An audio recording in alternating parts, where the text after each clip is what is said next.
Here we go. And so with us here to discuss 2021 and what a year difference makes, please welcome Dennis Toddy, Director for the USDA ARS Midwest Climate Hub. Good morning. Thanks for having me. I appreciate this. This is obviously a big time of year for these type of events, and it's been kind of refreshing this year that I haven't spent nearly as much time on the road as I have some previous years. So it's good to be able to jump in and do these quickly. I'm going to modify Nathan's a little bit. I really would like active participation here, active interest in what's on your mind, especially with a not a large group of people. It can be much more interactive. So definitely drop. Actually, the first thing we can start with is what's concerning you most, or what would you like to know most about this year, or something weather and climate. Go ahead and drop that in the chat. I'm going to keep an eye on that. A little bit more about myself. I'm originally an Iowan. I was got 2 of my degrees from Iowa State in meteorology and ag meteorology, and then spent 13 years in South Dakota at South Dakota State. So from your area west, I spent a lot of time jumping over the border to talk to folks various times, because oddly enough, it was closer for us in many cases than some of the climate folks out of the Twin Cities. So they'd say, talk to Toddy and have him come over. So I enjoyed coming over the border to the Minnesota folks. So I've been at Ames with the Midwest Climate Hub for getting close to 4.5 years, I guess, the best way to put it. And I'll give you a little bit more about the background on the hub. But yeah, what I want to talk about is we're going to talk about comparing where we were with last year in some larger context and what we can think about this season. But definitely, I'd like to hear what's on your mind, of what concerns you have or things you'd like to know more about. Because that's the other cool thing about being online, is if you ask me something, I probably have links to it somewhere along the way. So let me pull up. Okay. Are you guys seeing my slides then? Okay, good. All right. And I do have the chat up. So you guys must not have any questions, because you haven't had any questions in the chat yet. I'm disappointed. So I'll start in here. And so yeah, if you got questions along the way, and this is about anything weather, climate, ag related, because that's a large part about what we do. Okay, there we go. Okay, what we're going to do, give you a brief background on the climate hubs, and we're supposed to be done about 9:30. Is that right, Laura? About 9:30. Okay. So we'll get moving through here. Talk about our current situation, a little bit about what the outlooks say for us this year, and then a couple more pieces of information. Just a quick background on the hubs. These were created under the first, or the Biden administration, and the first Vilsack round, to deal with climate issues in agriculture, essentially climate change in agriculture, to help agriculture stay sustainable through climate change. Our region, and since that time, we've broadened to a wider array of things that we do, weather and climate related. I'm actually kind of not, in addition to these outlook sort of things, we work with how larger changes are impacting agriculture, and even to the point of I've been interacting with the drift issues. We're trying to work with some folks to improve understanding drift, chemical drift, and impacts related to that, and how we can work with some of those issues. Our 8-state region covers your area. Let me see if I can get, oops, go back up here and get the pointer going. Okay, from up your area down to Missouri over to Michigan and Ohio, we do cross borders because there are 10 of us, and we work across borders to help each other out wherever appropriate. We work in a wide variety of areas, just trying to develop new information, outreach, kinds of things like this to deliver information, and then develop technical support for other USDA entities. We work with a wide variety of crops. Obviously, corn, beans are big players in our region, understandably, but there are a number of other agricultural crops. One of my favorite to point out is, how many of you like your pumpkin pie at Thanksgiving? How many like your pumpkin pie at Thanksgiving? It comes from our area. About 85% of the canned pumpkin in the country comes from central Illinois. So we deal with these variety of specialty crops around the region too. Okay, in the interest of time, we'll jump past these couple slides and get to, kind of a quick retrospective on where we've gotten, where we are, and current conditions right now. Just a quick look back at 2020 and where we were. These are graphs that are really kind of cool. They're created by that's the wrong link. I apologize. That's wrong. I think I have the correct link on the next one. The National Centers for Environmental Information. They create graphics for each previous month. The February ones were just added, but this is looking back at the year 2020, and basically anything that's in white is considered near average, the middle of the distribution. The greener it is, you get up to much above average to record wettest.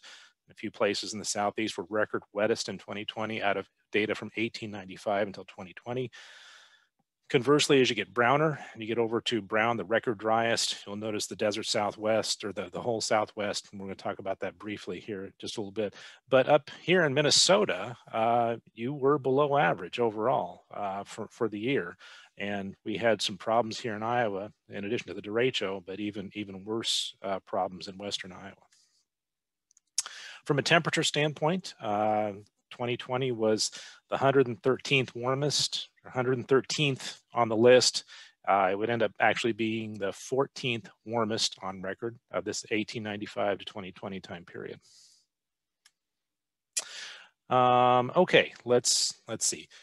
And then, okay, God, I'm having a bad day. The label is wrong on this one. We're looking at data now for the last, 90 days. We are right, last 90 days.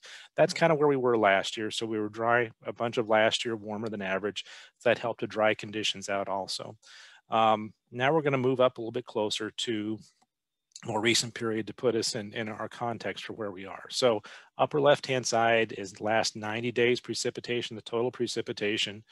And the scales here go from the redder it is, the less precipitation, and the blues to purples are more precipitation.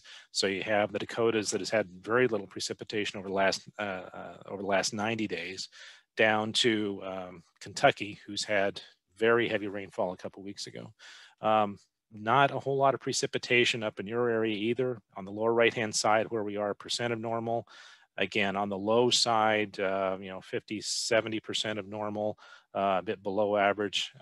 Heavier down here further to the south, where we've had more snows from Nebraska, Iowa area, whereas you folks up further north have not had as much snow in this situation.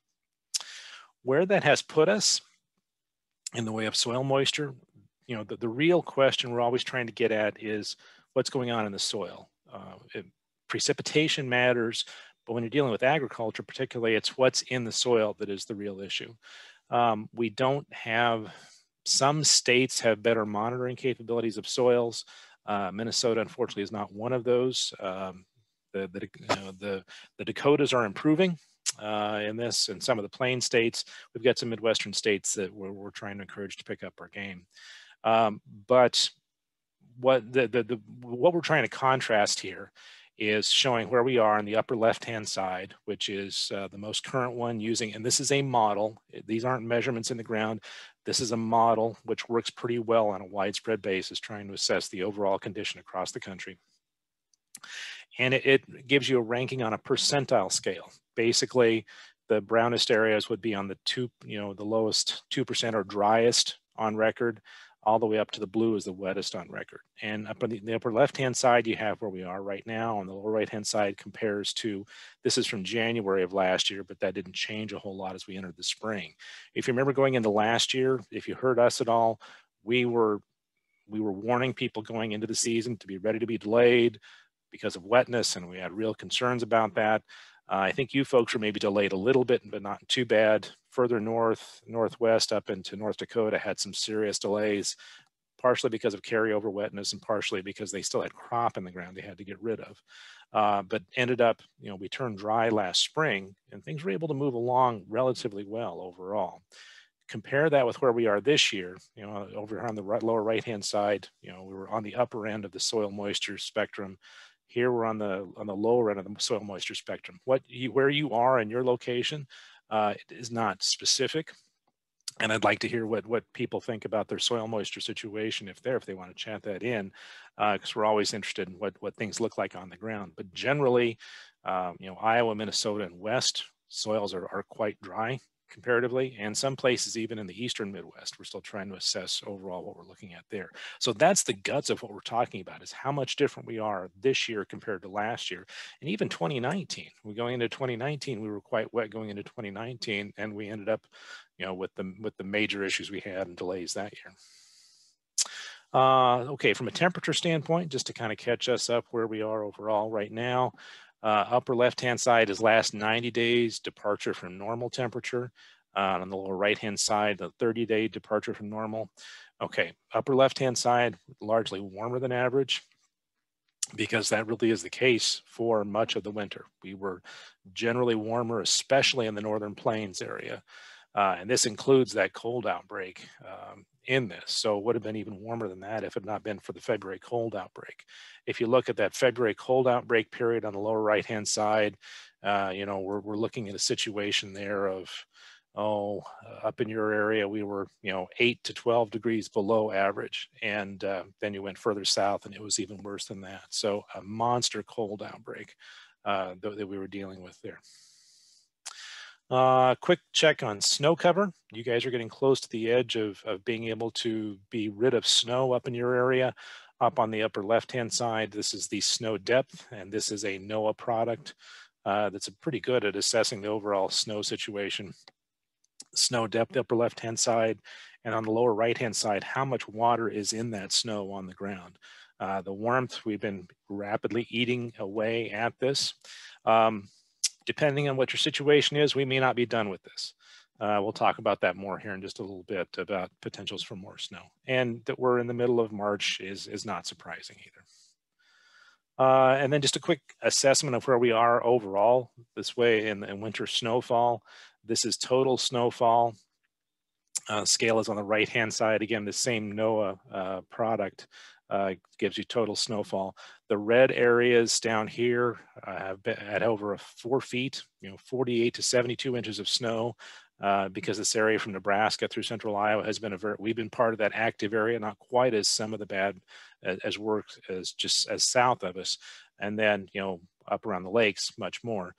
You folks have been in that 36 to 48 area, looks like, and then kind of a much lesser area to your south overall, and then up in the plains, much less. That's reduced the Missouri River flood situation, but also give them a situation of being concerned about what's happening in the way of water. And the other part about this, unfortunately, is while you think, okay, a lot of snowfall has some liquid involved, and it does, but large chunks of this have fallen on frozen ground, so we're not able to, the water is not going to enter the soil, it's going to run off. Southern areas down here probably receive some benefit from the melt of the snowfall.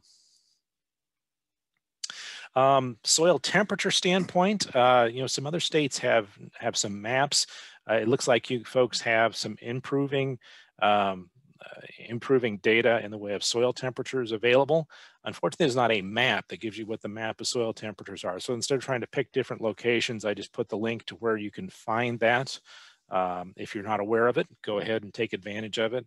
The northern area seems to be some folks from the Minnesota or the North Dakota network. They have put some in Minnesota, and then the southern part is the Minnesota Department of Ag, I believe, is the what's put those in.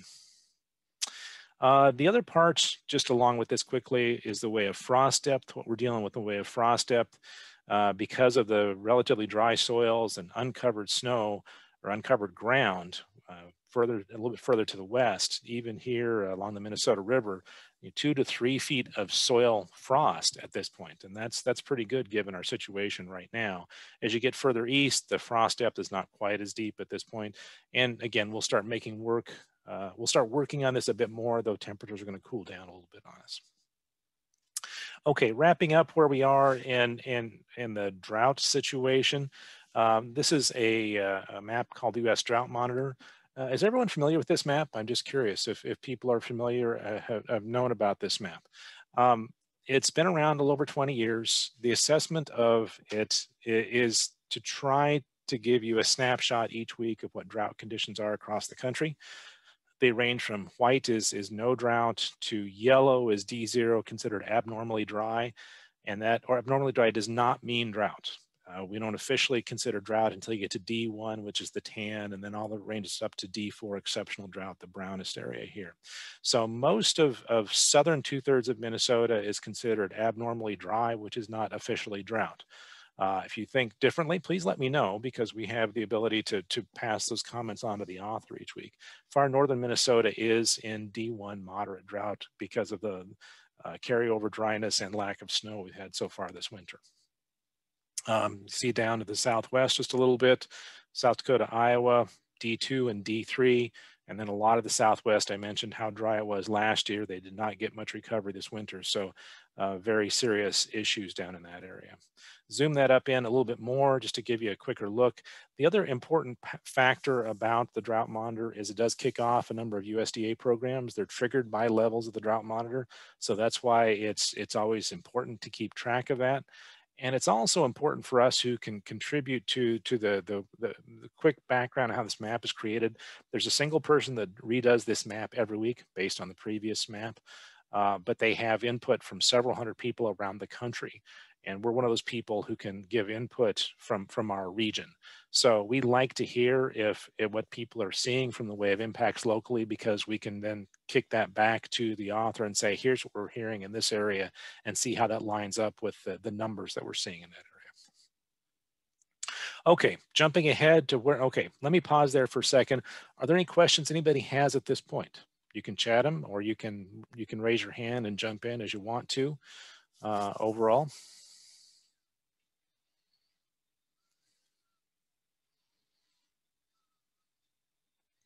You guys are a quiet crowd, or I'm being really intelligent, and I know it's not the latter. So anyway, let's move ahead. Let's look ahead at where we're heading overall. Okay, the first part, quick background on one of the things that we are looking at very, very closely at this point. You'll always hear about La Nina or El Nino. Those are two phases of sea surface temperature changes that occur along the equatorial Pacific. El Nino is the one that we've known about for the longest period of time. It's warming of the waters closer to South America along the equator. La Nina is the opposite phase, when you have cooling of those waters. The impact for those, for us, it's a bigger impact to places like Australia and South America. South America's had some influence in their growing season this year due to the La Nina. The connections to us are less direct. They have to, there's some changes that have to happen in between us. So it's not a guarantee, but we do have better indications on things during La Ninas.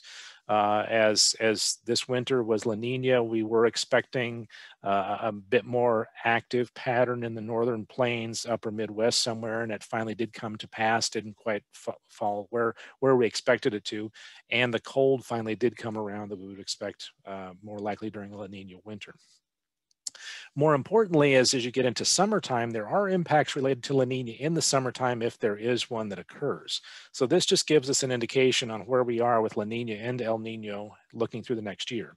And each of these bars across the bottom are for 3-month periods. February, March, April is here, March, April, May here, April, May, June. And each of the bars at each one of these periods add up to 100, because the probability is 100% that you're either going to be in one of the three phases, either El Nino, neutral, or La Nina. And right now, the likelihood is that we are in La Nina through the springtime, March, April, May. And then as we get through the summertime, the gray bar is highest, so therefore it's more likely we're in neutral category.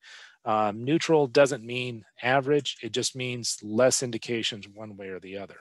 And there is some potential for La Nina coming back later in the year. We'll have to keep an eye on there. Okay, let's move along to where we need to be looking at here. 7-day outlook, and we're going to start from now, next 7 days, 2 weeks, and look at the next few months in steps here. Precipitation, this is a model forecast for precipitation over the whole US over the next 7 days. It's generally pretty good. Coverage amounts, sometimes can vary. So that the bluish areas, inch to inch plus amount of precipitation we could see in the next 7 days. Better chance further to the south. But in your area, there are actually a couple different events that are coming in the next week. One in the next couple days has a better chance for snow to your north. Here's what that is. Here's St. Cloud right here, and then just to your north has a chance for 2 or more inches of snow, just missing you. So this one we have a little better handle on. There is another probability for another winter storm next week that would be coming through your area.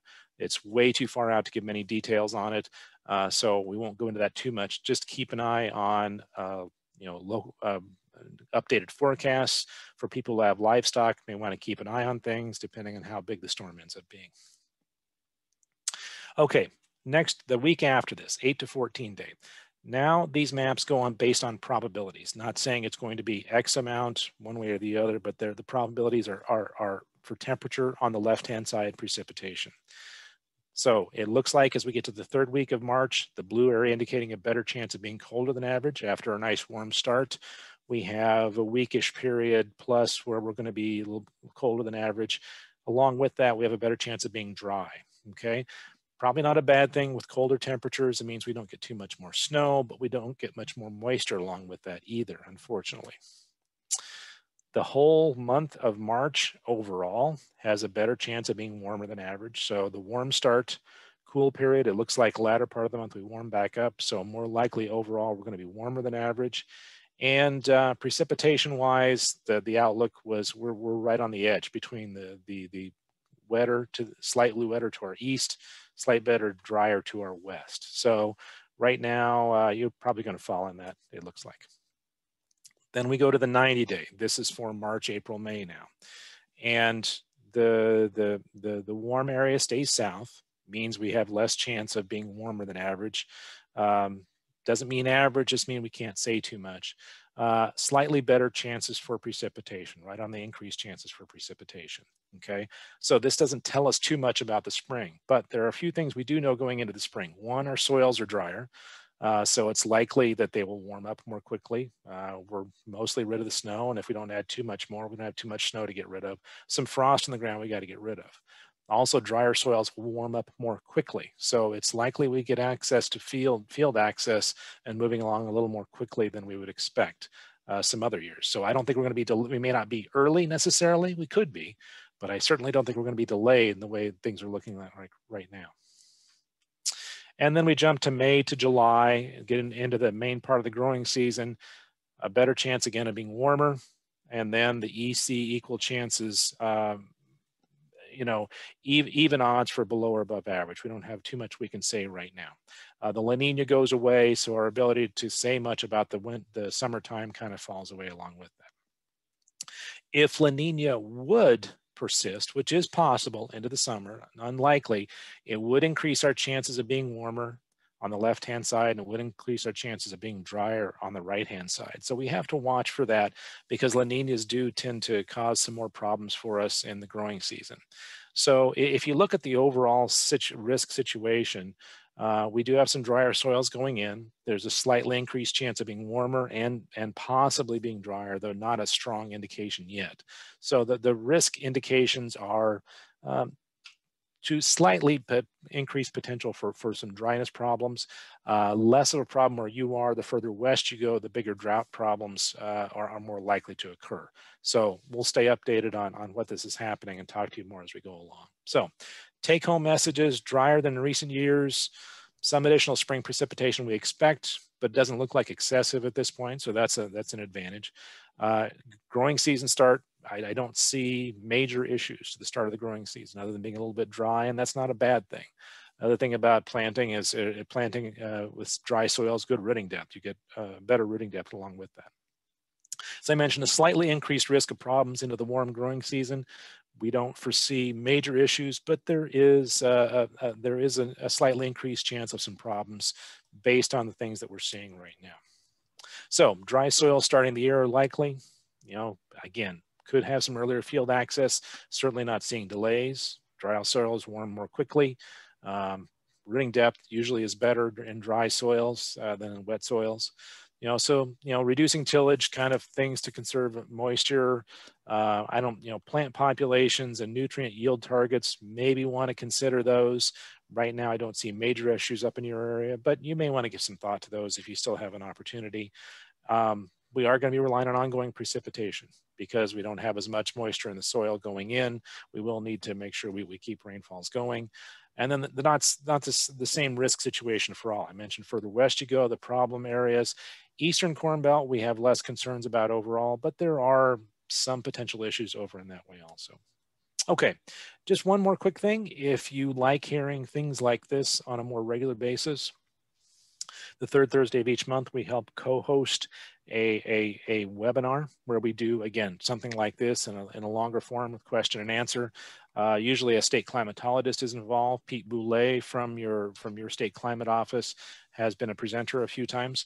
If you just go to this bottom link and you can connect there and register for it, it's free. You just have to register to get added to the list, to get an opportunity to ask questions, and things are recorded and the slides are saved afterwards if you want to do that. So here's our website, and for people who are interested. And then this is my contact information. And if you follow me on Twitter, that's my Twitter handle if you want to do that, or USDA Climate Hubs. Okay, Dan asking about 2012 kind of drought, likely similar to 2012. Okay, there are questions that are coming up about 2012, similarities to 2012. Right now, we don't see the same kind of setup as we did for 2012. And in fact, 2012 worsened very quickly. And there are lots of retrospectives after that and said it was really how bad it was unforecastable as we got into the spring. So our situation right now, I would not call as bad as that going into 2012, and the setup I don't foresee. Do I see some ongoing drought issues throughout chunks of the Corn Belt and the Plains? Yeah, I do. I don't foresee them being as bad as 2012 in the situation. Now, what that does is you should be talking to the guy who's in the comparison session about markets, about what that's going to do to markets, which I think it could have some impact there, but that's outside my area. So good question, Dan. Are there other questions that anybody has, weather climate related? And I know we're running over time here. I apologize for that, but challenges or changes in our area due to climate change. We need a whole other hour to talk about those, Liz. I agree, and I'm not ducking that. Generally, the thing that we are seeing in this area, a couple different things: increased precipitation, more precipitation, and that's a pretty common thing all across the upper Midwest. Bigger rainfall amounts, changes in time of year of those rainfall amounts, which is kind of a mixed blessing. Because additional rainfall is not bad, but bigger rainfalls are causing some other problems in agriculture, water management, all kinds of related things. We are getting warmer. You might say toddy or nuts given what we saw in February. We still get cold. It's just not as frequent and not as bad when it does happen most times. So warming of our winters.